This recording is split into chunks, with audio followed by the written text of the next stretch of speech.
have YouTubers that I watch faithfully and consistently, and I'm just like rooting for them so hard. I don't know these people.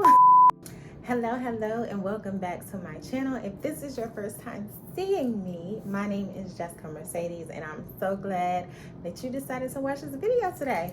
So, in the last video, we talked about 3 things that you need to do before you start your business, and it was such a great video. I decided to do a part 2. It's a little bit more in depth, but I'm pretty sure that this information is going to resonate with you, whether you're just starting or whether you have started, but you're kind of feeling things out, you dibbling dabbling here and there.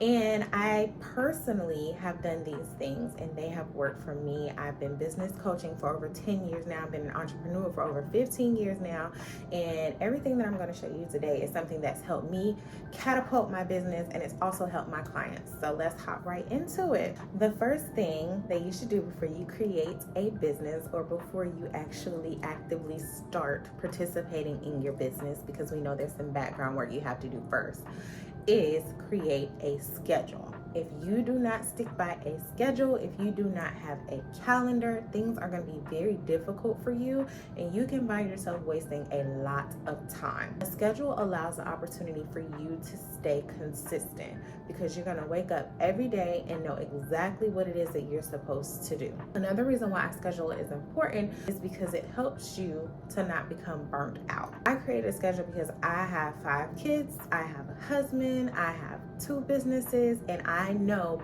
I would not be able to function if I did not know exactly what I had to do when I wake up in the morning. It also helps you shave out those things that are not so important. A schedule is great if you have a 9 to 5 and you're working your business on the side, because when you get off work or when you have those off days, you can really focus on your personal stuff within your business, instead of saying, what do I need to do today, or what is something that I can do in my business to push the needle forward. You'll already have that written down. You'll already know what to expect and what you're supposed to be doing on that particular day. So if you don't already have a schedule, create a calendar, and it also helps you be more disciplined. Like when you have a schedule, or if you have a calendar, if it's not on there, then it doesn't exist, and you will save a lot of time by not doing unnecessary things.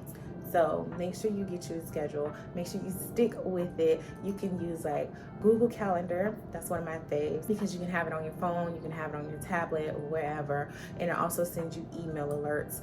Utilize your alarm in your phone as well. If you have an iPhone, there's an app called Reminder. I put things in there all the time, even though I have them inside of my Google Calendar, because sometimes I need consistent reminders. Utilize those apps that are on your phone, but most importantly, make sure that you're sticking to an actual schedule and a calendar. The second thing you're gonna want to do is get a CRM. Now, if you don't know what a CRM stands for, that is just Customer Relationship Manager or management. And that's basically how you're going to communicate with your customers and your clients. And you're probably thinking like, I don't have a business yet, or my business is not off the ground yet. Why do I need to be communicating with clients that I don't have? Here's why. These social media platforms are not yours.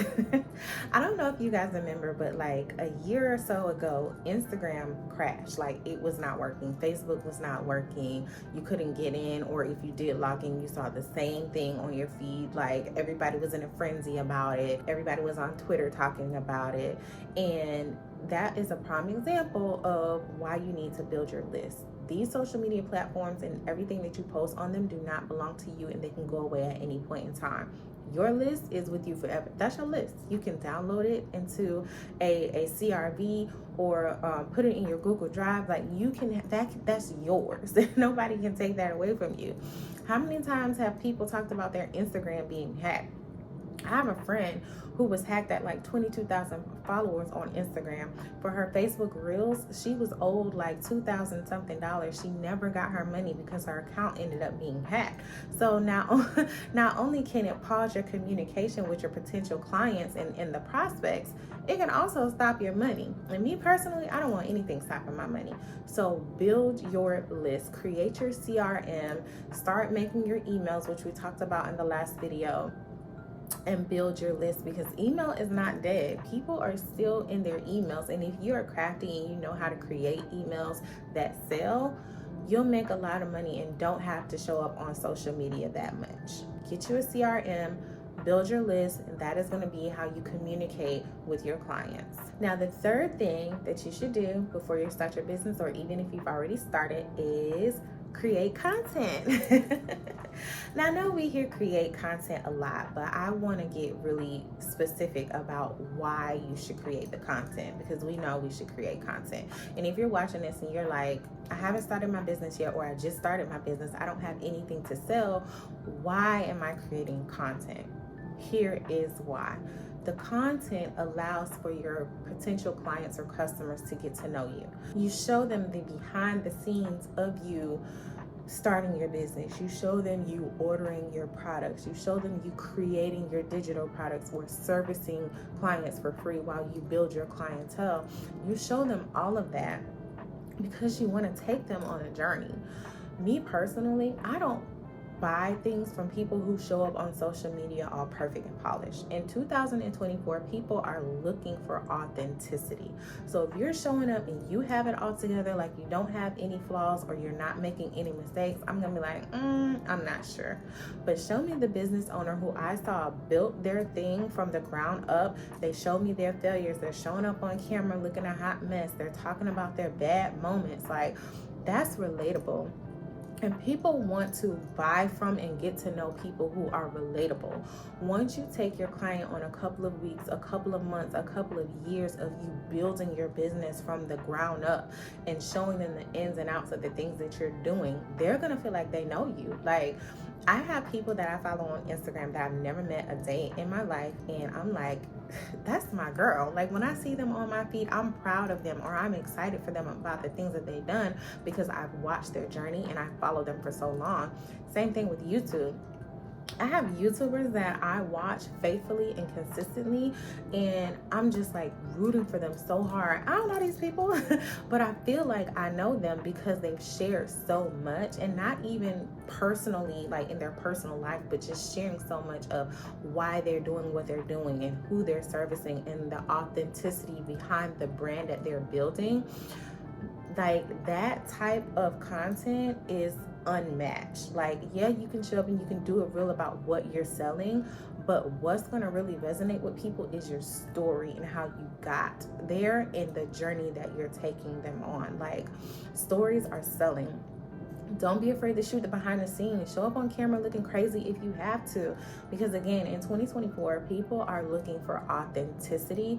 They want to buy from people who they know, they like, and they trust. And if they've watched you build a business and a brand starting from day one to 6 months later, like, they're going to be on your list. They're going to be ready to buy. They're going to want to see what you have coming up next. Like, you have to captivate your audience, and it starts with your authentic content and not just you showing up to sell them something. I personally can't stand when the only time I hear from people on my social media networks is when you have a product to sell, or you want me to buy something, or you want me to join something. Like, it's annoying. I personally don't like it. Some people don't care, but me personally, I don't like it. I want to see who you are. I want to get to know you. Like, I'm all about the authentic person behind the brand. And even nowadays, celebrities are showing up more as themselves, not just this polished, finished figure. Like, they're going live and they're talking to their people in the comment section. Like, I get excited about things like that because it makes you feel like you have a personal relationship with them, even though you've never met them a day in your life. So think about that and consider that when you're creating your content.